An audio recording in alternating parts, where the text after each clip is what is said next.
बोल देते हैं, ध्यान से बोलो। देखिए ध्यान से दो, क्या बोल रहे हैं। कैपलर्स का हम लोग लॉ पिछले क्लास में पढ़ाए थे आपको। कैपलर्स का 3 लॉ था, एक कैपलर्स का फर्स्ट लॉ था, दूसरा कैपलर्स का सेकंड लॉ था और तीसरा कैपलर का थर्ड लॉ था। कैपलर्स का थर्ड लॉ कहता है कि मान लो कि ये कोई ऑर्बिट, कौन सा ऑर्बिट कहते हैं इसको हम लोग, इलिप्टिकल ऑर्बिट कहते हैं। इलिप्टिकल ऑर्बिट कहते हैं या इलिप्टिकल पाथ बोलते हैं, ठीक है, जो एक के शेप में होता है। कोई प्लेनेट मान लो घूम रहा है, ये भी मान लो प्लेनेट है, इस पाथ में घूम रहा है, एंटी क्लॉकवाइज डायरेक्शन में। तो इस प्लेनेट को एक कंप्लीट रिवॉल्यूशन पूरा करने में जो टाइम लगा उसको टाइम पीरियड बोलते हैं। कैपिटल टी क्या है? कैपिटल टी को हम लोग कहते हैं क्या, टाइम पीरियड बोलते हैं, जिसका डिफाइन क्या होता है, time taken to complete one revolution. एक कंप्लीट रिवॉल्यूशन पूरा करने में लिया गया समय को टाइम पीरियड कहते हैं, ठीक है। एक कंप्लीट रिवॉल्यूशन पूरा करने में लिया गया समय को क्या कहते हैं, टाइम पीरियड बोलते हैं, ठीक है। और ये सेंटर मान लो इसका, इस पूरे को कहते हैं हम लोग क्या, मेजर एक्सिस बोलते हैं, जिसकी लंबाई कितनी होती है, इसकी लंबाई मैंने पढ़ाया था 2r होता है, ठीक है। तो इसका हाफ कर देंगे तो क्या हो गया, सेमी मेजर एक्सिस, इसे कहते हैं माइनर एक्सिस, ठीक है। तो मेजर एक्सिस का हाफ दैट मींस ये डिस्टेंस r कहेंगे। तो वही कैपिटल का थर्ड लॉ होता है, थर्ड लॉ ही मैंने पढ़ना हम लोग को अभी है, इसको समझ लीजिए। कैपिटल का फर्स्ट लॉ तो बस सिर्फ इतना कहा था कि कोई भी प्लैनेट सन के अबाउट घूमता है इलिप्टिकल ऑर्बिट में, जिसमें कि शेप क्या होता है, वो पाथ का इलिप्टिकल होता है। सेकंड को लॉ ऑफ एरिया कहते हैं, जिसमें आपको पढ़ाए थे हम, area traced by each planet in equal interval of time is equal.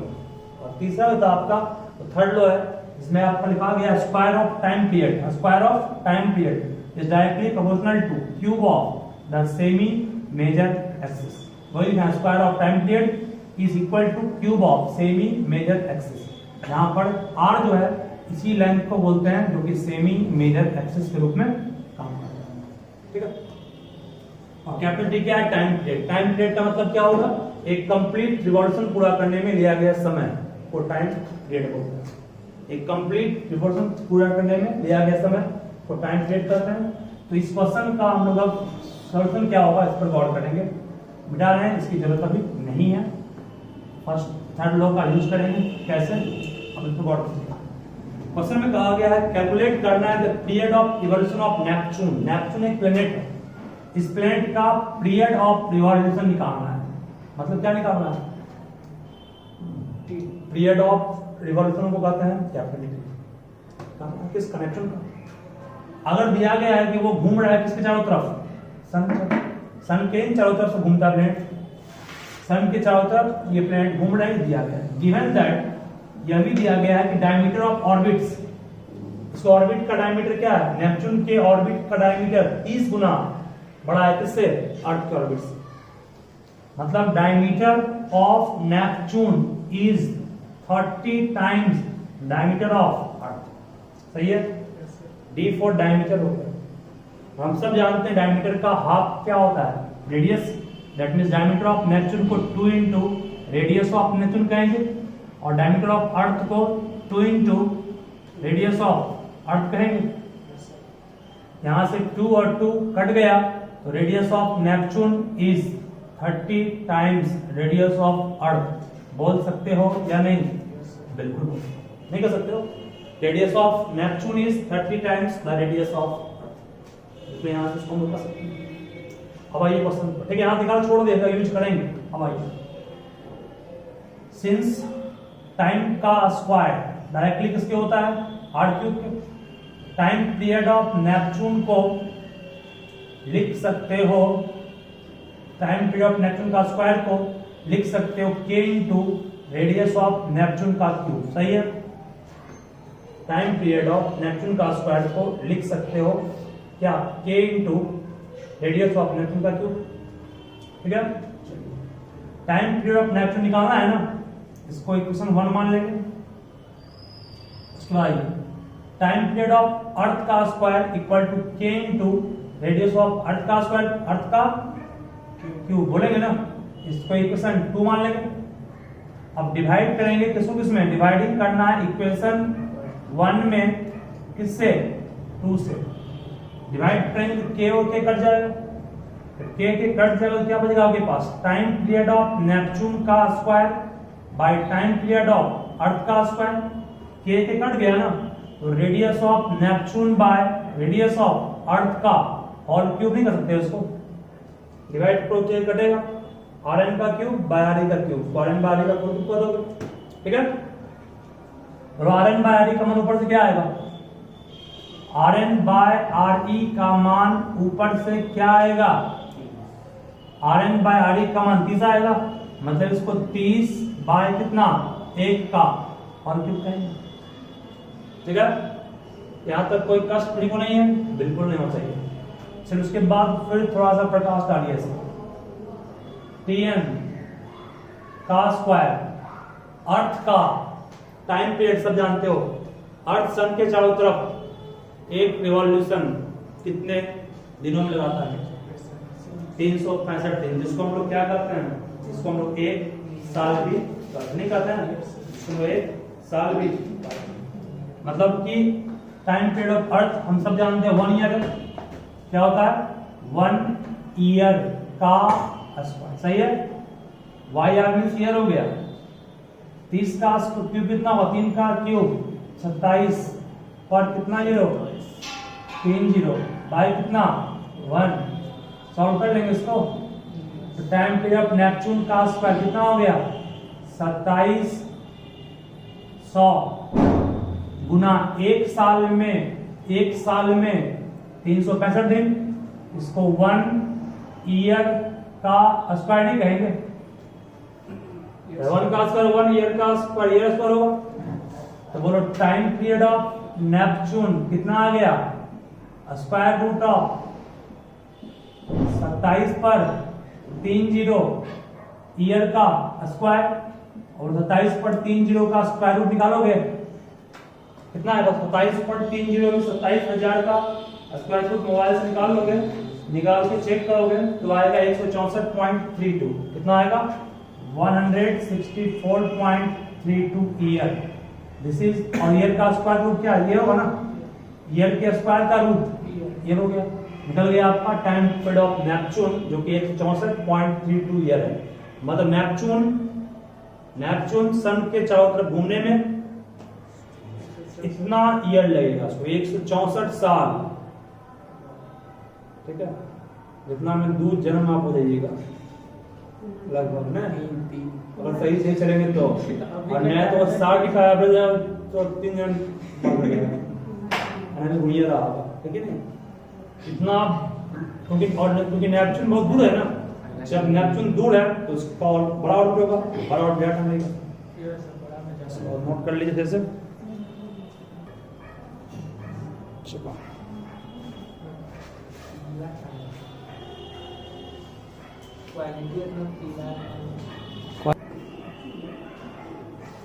देखो आगे, universal law of gravitation next topic कौन कीजिएगा सर,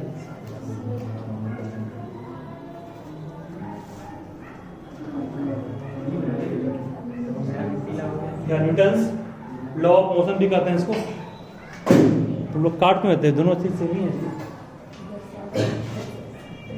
न्यूटन्स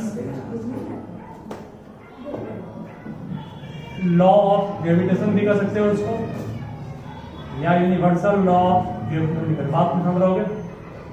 देखिए दो बड़ी मान लो यूनिवर्स में है, कोई भी दो बड़ी यूनिवर्स में है, एक बड़ी m1 है और दूसरा बड़ी m2 है, ठीक है।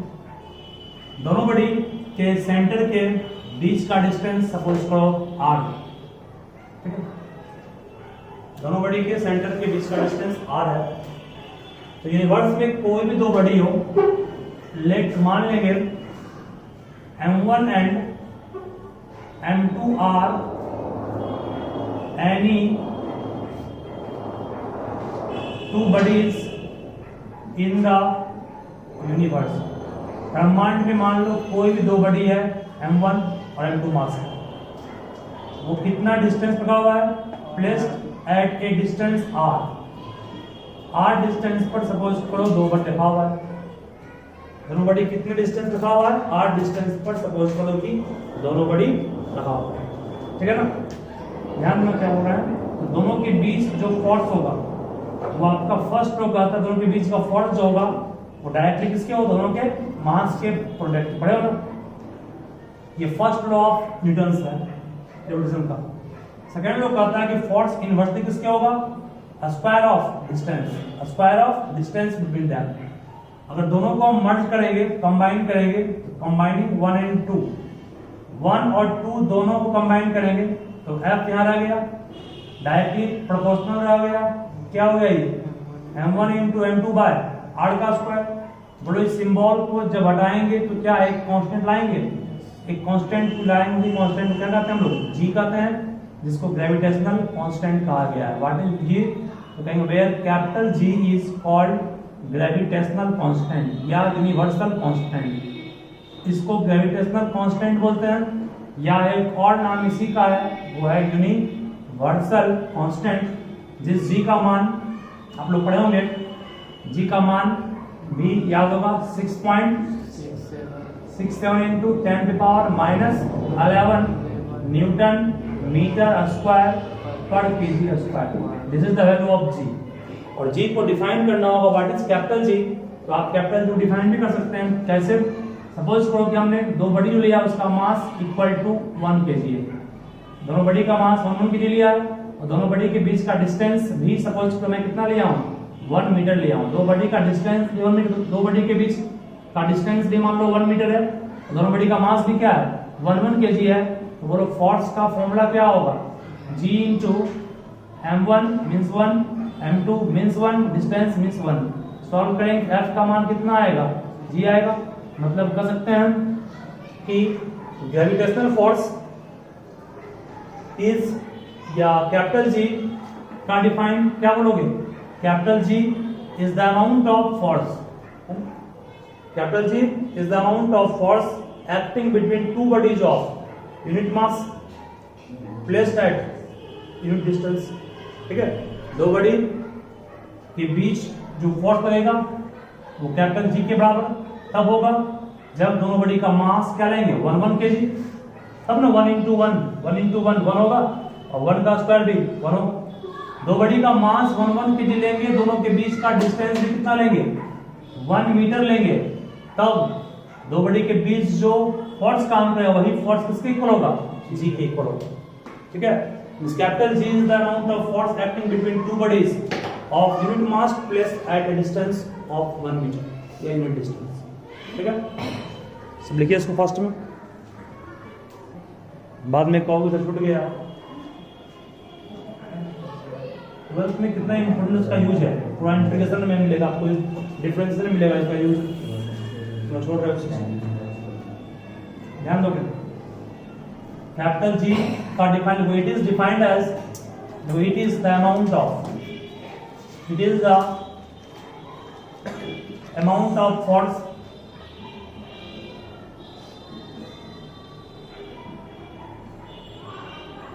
acting between two bodies of unit masses placed at unit distance. It is the amount of force acting between two bodies of unit masses placed at unit distance.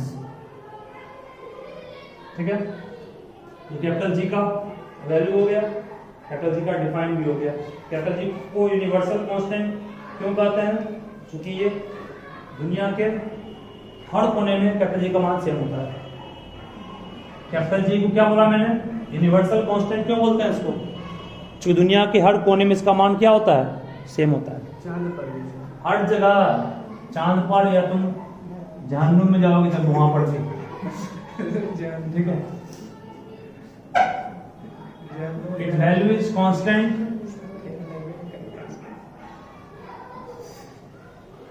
everywhere, so it is called universal constant. इसीलिए इसको कहते हैं कि हम लोग universal constant भी कहते हैं। इसका मान दुनिया के हर कोने में सेम होता है, 6.67 इंटू 10⁻11।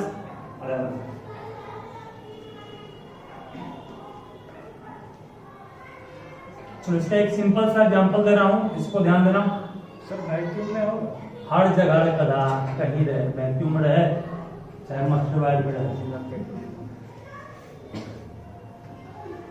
देखिए दो बॉडी का मास m1 m2 है, दोनों के बीच का डिस्टेंस r है। ध्यान से सुनो क्या बोलना चाहते हैं।